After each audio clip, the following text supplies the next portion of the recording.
Students आज हम बात करेंगे मनी एक्सचेंज के ऊपर। देखें, हमने पढ़ा था जी कि जब आप डिफरेंट कंट्रीज में ट्रैवल करते हैं तो आपको उस मुल्क की जो स्पेसिफिक करेंसी है उसको उसके अंदर आपको अपने जो होम कंट्री की करेंसी है वो चेंज करानी पड़ती है अगर वो डिफरेंट है।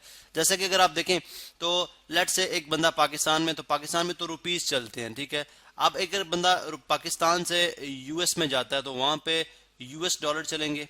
यूएस डॉलर जिसका सिंबल आप जानते हैं कि ये होता है, आपकी बुक के ऊपर भी जो है वो मौजूद है। और इसी तरह से अगर आप कीबोर्ड देखें अपना, तो कीबोर्ड के ऊपर भी डॉलर साइन मौजूद होता है। तो ये बेसिकली आपको करेंसी में कन्वर्ट करना पड़ेगा। इसी तरह अगर आपका कोई जानने वाला या आपके घर में से कोई बंदा यूएस में है, वहां पे जॉब कर रहा है, तो जब वो वहां पे पैसे कमाएगा और यूएस डॉलर पाकिस्तान में तो नहीं चलेंगे, तो इसलिए जब वो पाकिस्तान में आएंगे तो आप उन डॉलर्स को कन्वर्ट करेंगे रुपीस में, तो फिर आप उनको यूज करेंगे। चूंकि जो मनी है, ठीक है, यानी जो डिफरेंट करेंसी यूज होती है तो मुख्तलिफ मुल्कों के अंदर वो स्टैंडर्डाइज नहीं है, ठीक है। जैसे हमने इंटरनेशनल यूनिट्स पढ़े थे, लेंथ अगर आप मेयर करते हैं तो लेंथ किस में मेयर की जाती है? मीटर में मेयर की जाती है। अब मीटर तो स्टैंडर्डाइज है, मतलब ऐसा कभी भी नहीं होगा कि लेट से आप अमेरिका से 3 मीटर कपड़ा ले रहे हैं और पाकिस्तान में आकर वो 3 मीटर कपड़ा पाकिस्तानी मीटर के लिहाज से कन्वर्ट करना पड़ेगा, ये चेंज करना पड़ेगा। नहीं, वो 3 मीटर यहाँ पे भी उतना ही है, इंग्लैंड में भी उतना ही है, बाकी मुल्कों में भी उतना ही है, बिकॉज मीटर एक स्टैंडर्डाइज यूनिट है। लेकिन रुपीस, यूएस डॉलर, इसी तरह से अगर आप देखें सऊदी रियाल है, यूएई दिरहम है, कुवैत दिनार है, यूरो है, यूके पाउंड है, स्विट्जरलैंड फ्रैंक है, जापानीज येन है, ऑस्ट्रेलियन डॉलर है, कैनेडियन डॉलर है, यूएस डॉलर, जो कि हम ऑलरेडी बात कर चुके हैं। तो यहाँ पे आपके पास करेंसी रेट लिखे हुए हैं, ठीक है। उसके बाद यहाँ पे अगर आप देखें तो बाइंग एंड सेलिंग, ये बेसिकली डॉलर इज एक मनी एक्सचेंज है जिसके रेट्स मैं आपको दिखा रहा हूँ 27/12/2013 के, ठीक है। ये जस्ट मुझे इंटरनेट से मिले हैं, मैंने इसी को ले लिया जस्ट टू एक्सप्लेन यू, ठीक है। अब देखें यहाँ पे लिखा हुआ है buying and selling. Buying and selling ये बेसिकली करेंसी एक्सचेंज वालों ने लिखा हुआ है कि हम अगर आपसे डॉलर खरीदेंगे, यानी आपसे डॉलर खरीदेंगे, क्या मतलब हुआ इसका? लेट्स सपोज आपके घर आपके किसी अंकल ने या आपके अब्बू ने या आपके भाई ने जो कि बाहर है, उसने आपको 1000 यूएस डॉलर भेजे, ठीक है। यूएस डॉलर 1000, मैं यहाँ पे लिख देता हूँ यूएस डॉलर 1000, ठीक है, 1000। तो अब जब आप करेंसी एक्सचेंज वालों के पास जाते हैं तो बेसिकली वो क्या कर रहे होते हैं? आपसे यूएस डॉलर खरीद रहे हैं, ठीक है। आपसे यूएस डॉलर लेंगे और आपको उसके अगेंस्ट में पाकिस्तानी रुपीस दे देंगे, ठीक है। इसी तरह से अगर आप देखें तो अगर आगे है सेलिंग। सेलिंग क्या है? लेट सपोज अगर अब वहां पे उन्होंने डॉलर्स को सेल करना है, अब आप पाकिस्तान से यूएस जा रहे हैं, तो डेफिनेटली आपके पास अगर 500,000 रुपीज हैं तो डेफिनेटली आप उसको, अमेरिका में तो रुपीस नहीं चलेंगे, तो फिर आप उसको कन्वर्ट करेंगे किसमें? यूएस डॉलर के अंदर। तो फिर आप उनके पास जाएंगे तो आपको सेल करेंगे, यानी आपसे पाकिस्तानी रुपीस लेंगे और आपको यूएस डॉलर देंगे, ठीक है। इस केस में क्या था? आपसे यूएस डॉलर लेते हैं, पाकिस्तानी रुपीस देते हैं, तो ये है बाइंग और ये है सेलिंग। अब सेलिंग हमेशा स्लाइटली हायर रेट पे होती है, बिकॉज इसी तरह से करेंसी एक्सचेंज वाले, यानी एक तरीका ये भी है जिसके थ्रू वो पैसे बनाते हैं, ठीक है। बैंक्स भी इस तरह से करते हैं कि बैंक जो है वो बाय थोड़े पैसों पे करेंगे, सेल ज्यादा पैसों पे करेंगे, बड़ा स्लाइड सा डिफरेंस होता है।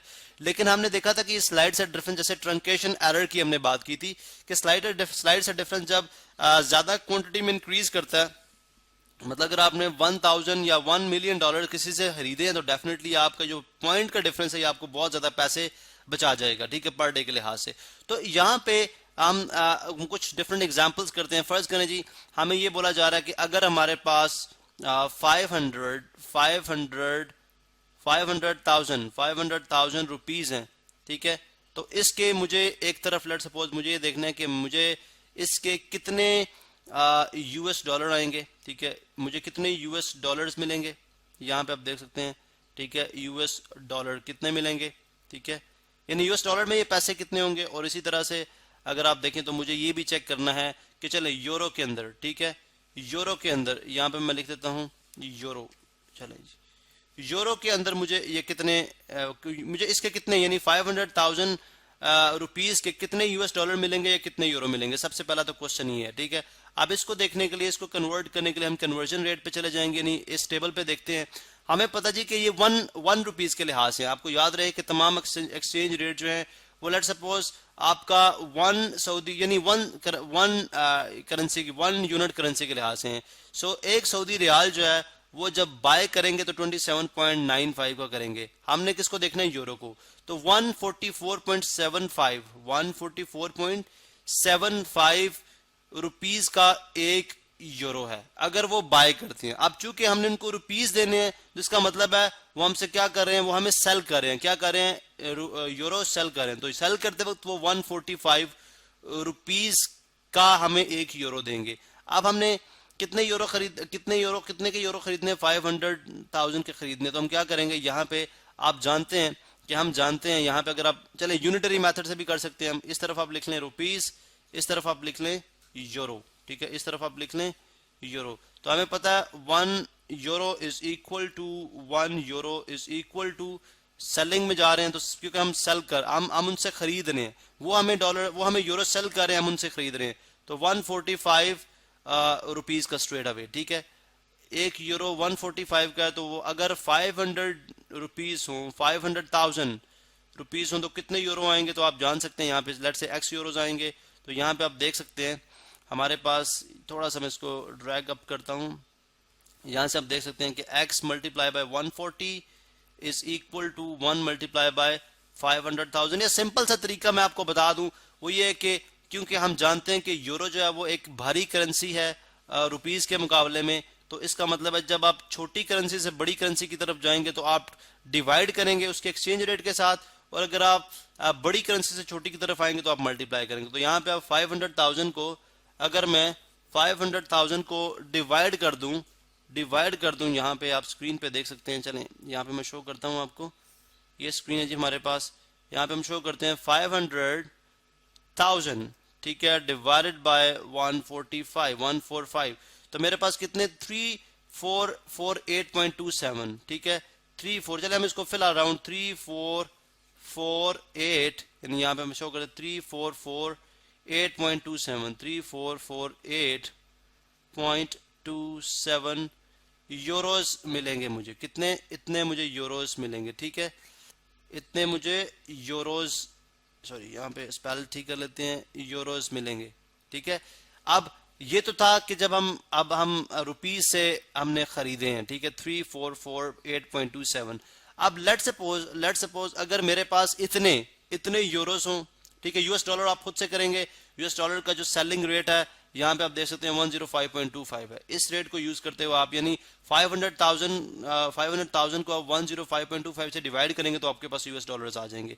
अब नेक्स्ट अगर मैं ये देखना चाह रहा हूँ कि अगर हम बाइंग में चले जाएं, अगर मेरे पास लेट सपोज इतने यूरोस हों, तो अब मैंने उनके रुपीस कन्वर्ट करने, अब मैंने उनके रुपीस हासिल करने, तो मैं क्या करूंगा, सिंपली यूरो एक बड़ी करेंसी है, ठीक है, तो नंबर यानी रुपीस किसके इक्वल आ जाएंगे, यूरोस कितने हैं 3448.27 मल्टीप्लाई बाय, अब वो हम क्या करें, हमसे बाय कर रहे हैं, ये हमारे पास थे इतने यूरोस, वो हमसे बाय करेंगे। तो यूरो बाय करते हुए 144.75 रुपीस दे रहे हैं।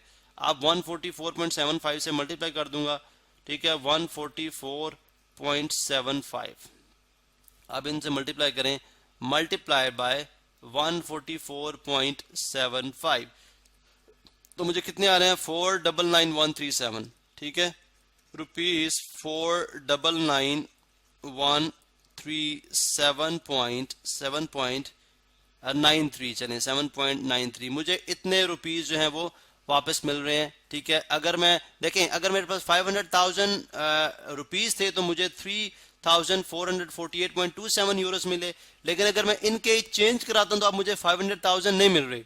अभी जो डिफरेंस है, ठीक है, डिफरेंस जो है यही बेसिकली उनकी कमाई होती है बैंक की या मनी एक्सचेंज की, यानी ये भी उनकी कमाई होती है। और भी उनके पास बहुत प्रोडक्ट्स और सर्विसेज हैं, लेकिन ये भी उनकी एक कमाई है। अगर मैं 500,000 में से, रुपीस 500,000 में से 499,137.93, या अगर मैं चलें यहाँ पे इसको इस तरह से कर लेता हूँ, ठीक है, हमने राउंड ऑफ कर लिया, लेट्स सपोज डेसिमल के बाद टू प्लेसेस तक, तो आपके पास 500,123,500,000 माइनस 499,137.93 आ रहा है हमारे पास। तो ये देखें 862.07, यानी 862 2.07 रुपीज उनको इस ट्रांजैक्शन के ऊपर बच गए, एक ट्रांजैक्शन के ऊपर बैंक वालों को। तो यू कैन इमेजिन कि कितना उनको बेनिफिट हो सकता है, ठीक है, कितना अगर वो इसी तरह से यूरोस की एक्सचेंज रेट, यानी इस तरह से एक्सचेंज कंपनी जो है,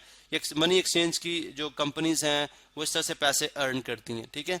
तो बेसिकली एक्सचेंज रेट की वजह से ये है कि जो हमें अलाउ करता है कि हम इस तरह का बिजनेस करके पैसे अर्न कर सकते हैं। बाकी अगर आप यहाँ पे करेंसीज देखें तो तमाम करेंसीज के एक्सचेंज रेट लिखे हुए हैं, ठीक है। इसके अकॉर्डिंगली आप किसी भी करेंसी के अंदर जो है वो कन्वर्जन कर सकते हैं। इवन कि आप कुवैती दिनार से यूरो में भी जा सकते हैं। अगर आप ये फाइंड आउट कर लें कि 1 कुवैती दिनार in terms of euro, 1 euro कितना होगा, वो भी यूनिटरी मेथड से आप इसको फाइंड आउट कर सकते हैं।